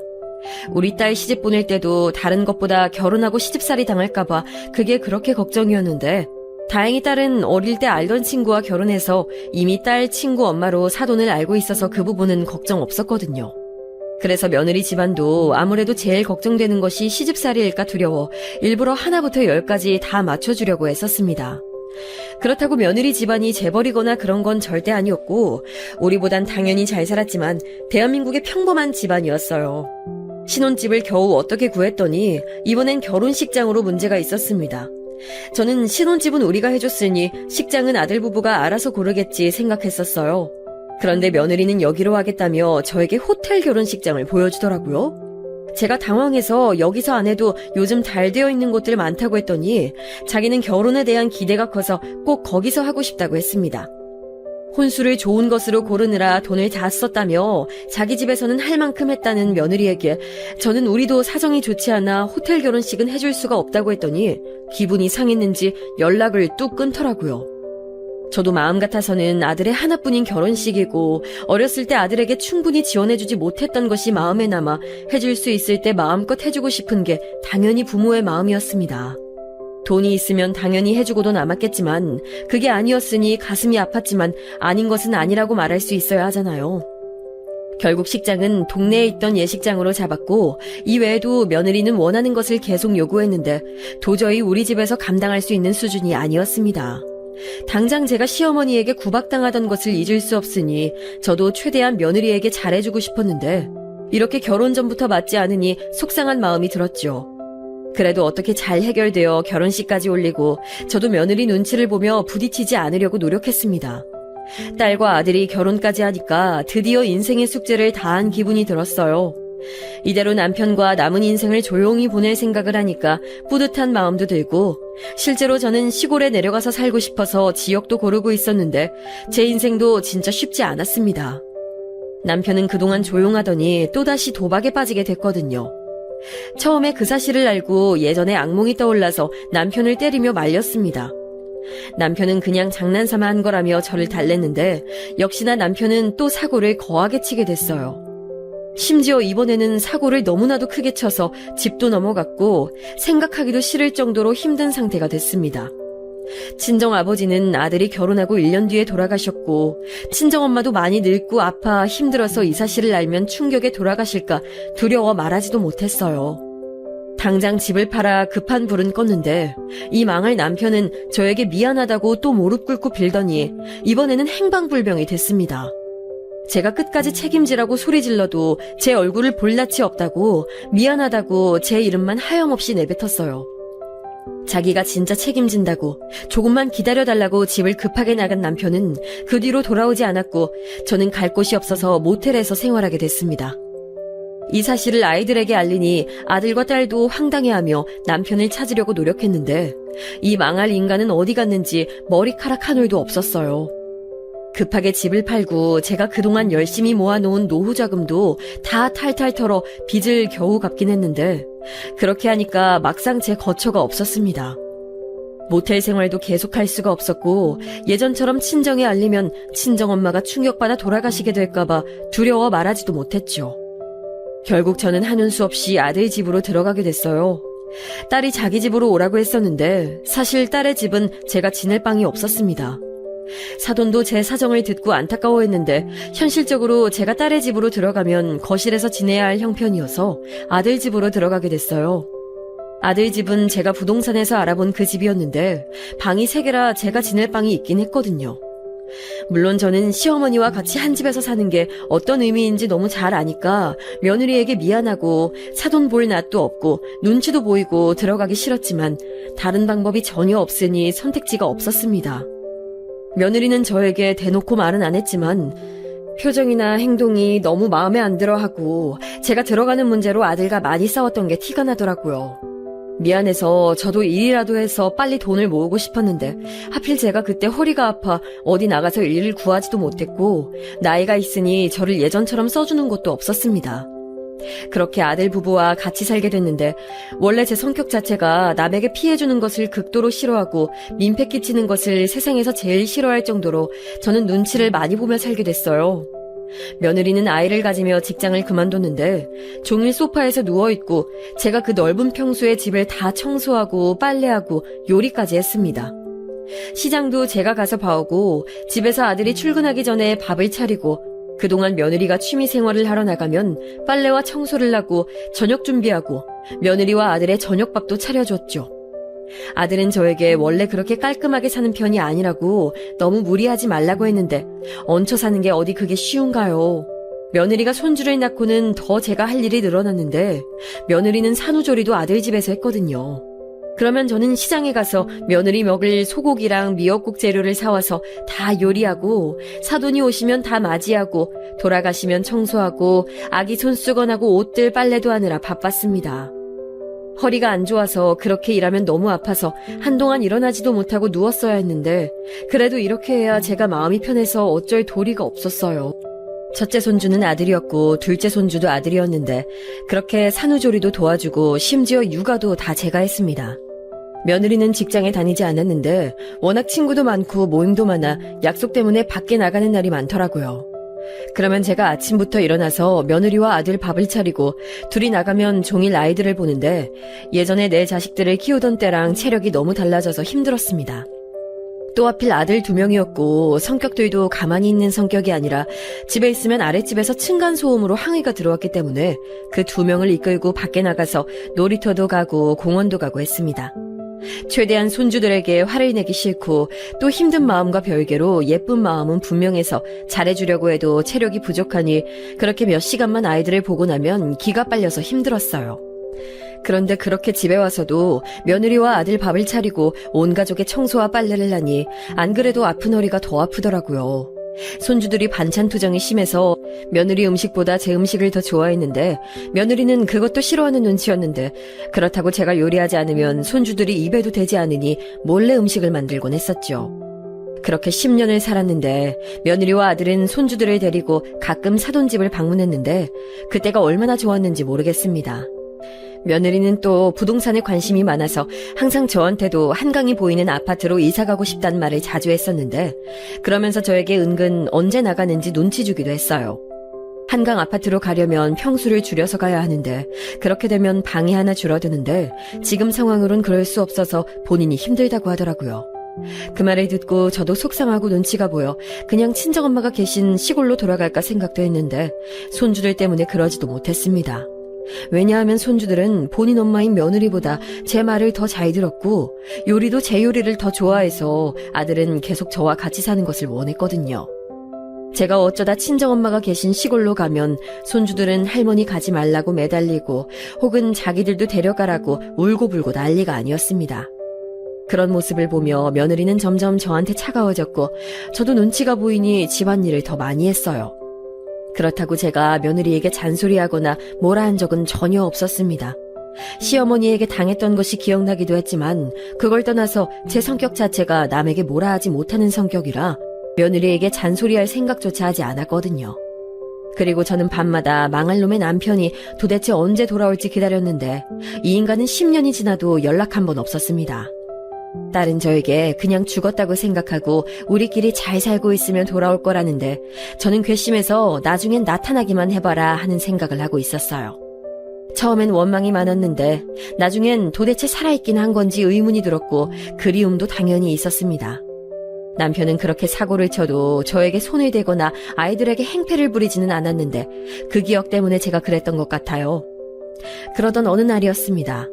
그날도 며느리는 약속이 있다며 저에게 새벽부터 옷 다림질을 부탁했어요. 고등학교 동창회에 간다며 원피스 하나를 다려달라기에 손주들과 아들 아침밥을 먹이고 다 나가자마자 급하게 거실에서 다리미를 꺼냈습니다. 그런데 며느리가 계속 빨리 해달라고 재촉해서 저도 마음이 급해서 서둘러 하다 보니까 글쎄 옷이 살짝 그을려서 자국이 생겼어요. 절대 고의가 아니었고 이런 적이 처음이라 당황해서 며느리를 불러 설명했더니 며느리가 인상을 팍 쓰며 저에게 말했습니다. 아니 어머니 몸값보다 비싼 옷인데 감히 어떻게 이래요? 아 진짜 오늘 중요한 약속인데 이딴 식으로 하면 어떡해요? 아유 미안하다. 내가 일부러 이런 거 아니고. 아 진짜 오늘 중요한 날인데. 아 이거 입으려고 저 이번 주에 저녁도 안 먹은 거 모르세요? 이거 다시 입지도 못하니까 어머니 용돈 반으로 줄여서 알아서 살게요. 며느리는 사과하는 저한테 째려보며 날석에 말했어요. 그 말을 듣는데 너무 당황하기도 했고 서러운 마음이 들어 아무 말도 하지 못했습니다. 아무리 제가 돈이 없어서 아들 집에 얹혀 사는 형편이었어도 저렇게 하녀보다 못한 취급을 받으니 제 인생이 너무 초라하더라고요. 며느리가 씩씩대며 다른 옷을 입고 집을 나갔는데 아무것도 하지 못하고 거실에서 다리미를 부여잡고 눈물이 나와 한참을 울었습니다. 그동안 저렇게 눈치를 줘도 그냥 꾹 참으며 넘겼는데 전날은 참았던 게 한 번에 터져서 눈물을 걷잡을 수 없었어요. 또 용돈 얘기를 며느리가 했는데 저 용돈도 겨우 한 달에 10만 원이라 그걸 반으로 줄이면 5만 원이었습니다. 안 그래도 한 달 10만 원으론 손주들 간식을 한두 번 사주면 끝나는 돈이라 따로 모을 수도 없었던 돈이에요. 교통비로 쓰면 남는 것이 없어서 오히려 가끔 아들 주머니에서 나오는 현금을 몰래 모았을 정도로 열악했습니다. 그런데 그 돈도 절반으로 줄이면 저는 그냥 집에서 살림이나 하고 아예 나가지를 말란 소리 아닌가요? 힘들게 아들 집에서 눈치 보며 온갖 집안일을 하며 살았던 대가가 이거구나 생각 들어 너무 속상한 마음이 들었어요. 그렇게 한참을 거실에서 울고 그래도 또 손주들이 학교에서 집에 돌아오면 간식을 먹여야 하니 마트에 가서 아들 카드로 이것저것 구매하고 집으로 왔는데 현관 앞에 너무나도 익숙한 자태가 저를 반기고 있었습니다. 처음엔 믿기지 않아 아무 말도 할 수 없었는데 아무리 눈을 감았다 떠도 그 사람은 남편이었어요. 10년 만에 나타났지만 제가 어떻게 다른 사람도 아니고 남편 얼굴을 잊었겠어요. 남편은 저를 보자마자 달려와서 또 오열하고 너무 늦었다고 미안하다고 우는데 진짜 그동안 남편을 기다리며 이 인간이 나타나면 때려야지 욕해야지 생각했었는데 막상 보니까 아무 말도 나오지 않았습니다. 할 말이 너무 많아 머릿속으로 어떤 말을 해야 할까 생각 중이었는데 남편은 자기가 드디어 성공했다고 하더라고요. 무슨 소리야? 성공은 무슨... 또 돈 없어서 찾아왔지? 됐어, 이혼하자. 그냥 각자 살 길 알아서 찾자. 여보, 나 진짜 성공했어. 제발 믿어줘. 그동안 고생했지? 너무 미안해. 됐어, 가. 또 이러다 갑자기 사업한다고 집 말아먹을 거 모를 줄 알아? 난 여기서 며느리한테 구박받으며 살 테니까 가라고. 그게 무슨 소리야? 구박받아? 이 집도 우리가 사준 거잖아. 그럼 뭐해? 난 오늘도 안 그래도 받는 용돈 반으로 줄인다는 소리 들었어. 그냥 사라져. 내 눈앞에서 없어지라고 인간아. 아유, 내 팔자야.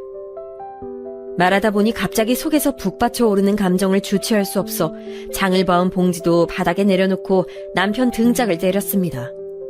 남편은 제가 그렇게 때려도 의아한 눈을 가지고 그대로 맞으며 우리가 해준 집인데 구박받는 게 말이 되냐고 눈을 동그랗게 뜨고 물었어요. 그러더니 제 손을 잡고 1층으로 내려가는데 놓으라고 해도 제발 한 번만 따라오라고 해서 내려갔더니 글쎄 남편이 외제차를 끌고 왔더라고요.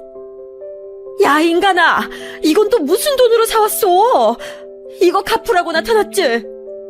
아니야 여보, 진짜 제발 진정하고 내 말 들어봐. 남편은 저에게 명함 하나를 건넸는데 명함에는 대표 직함이 있었고 진짜로 남편은 사업에 성공해서 대박이 난 상태였습니다. 처음에 성공하고 찾아오려고 했는데 예전처럼 중간에 망하면 제가 더 고생하니까 일부러 10년을 기다렸다고 하더라고요. 중간에 망하지 않으려고 잠도 아껴가며 잤고 저 몰래 친정엄마에게 가서 상황 설명도 하고 지원도 많이 해줬다고 합니다. 나중에 알고 봤더니 진짜 손주들에게 친정엄마가 줬던 용돈이 다 우리 남편 지갑에서 나온 거라고 했어요. 남편도 예전 사업이 초기에 잘 나가다가 중간에 망했던 게 트라우마여서 저한테 무조건 완전히 성공한 상태로 나타나고 싶다고 했습니다. 그걸 알고 나니까 갑자기 또 북받쳐서 그날 아침에 있었던 일이 생각났고 남편에게 이제껏 어떻게 살았는지 하소연하기 시작했어요. 한 번 내뱉으니 끝도 없이 말이 나왔고 그걸 다 들은 남편은 저에게 말했습니다. 아들 부부에게 당신과 같이 살았던 것 고마워서 한강이 보이는 최고급 아파트를 주려고 샀는데 그냥 없던 걸로 해야겠어. 진짜 이렇게 괘씸할 수가 있나?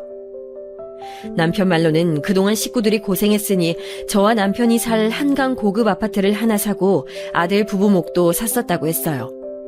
그런데 제 말을 들으니 며느리가 괘씸해서 절대 주지 않겠다고 차라리 그래도 저를 종종 보러 오고 제 마음을 알아줬던 딸 부부에게 주기로 했습니다.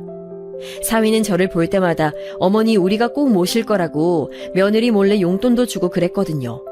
제가 그게 기억나서 남편에게 말하니 남편은 딸 부부를 아들네 집으로 불러 이 사실을 공표했습니다. 며느리는 얼굴색도 하나 변하지 않고 저한테 친한 척을 갑자기 하더니 그동안 자기가 얼마나 어머님을 챙겼냐고 하더라고요. 그래서 그날 아침에 있었던 일을 말하니까 아들도 며느리한테 어떻게 그럴 수가 있냐고 화내고 집안이 말도 아니었습니다. 결론은 돌아온 남편과 저는 아주 고급 아파트에서 집안일도 하지 않고 행복하게 남편 돈으로 잘 먹고 잘 사는 중이랍니다. 딸 부부와 가까이 살아서 서로 저녁도 같이 먹으며 행복하게 사니까 아들 집에 살 때가 얼마나 힘든 시절이었는지 새삼 알게 됐어요. 며느리는 자기가 다 잘못했다고 저한테 연락하다 안 먹히자 손주들을 내세워서 어떻게든 저를 보러 오고 있답니다. 남편은 괘씸하다고 문도 열어주지 않으려고 하는데 저는 그냥 그 모습이 웃겨서 두고 보는 중이에요. 제 사연은 여기까지고요. 들어주셔서 너무나도 감사합니다. 이렇게 써내려가니 제 인생도 진짜 다사다난하다는 것을 알게 됐어요. 남은 인생은 남편과 행복하게 잘 살도록 하겠습니다. 여러분도 항상 행복하시길 바랄게요.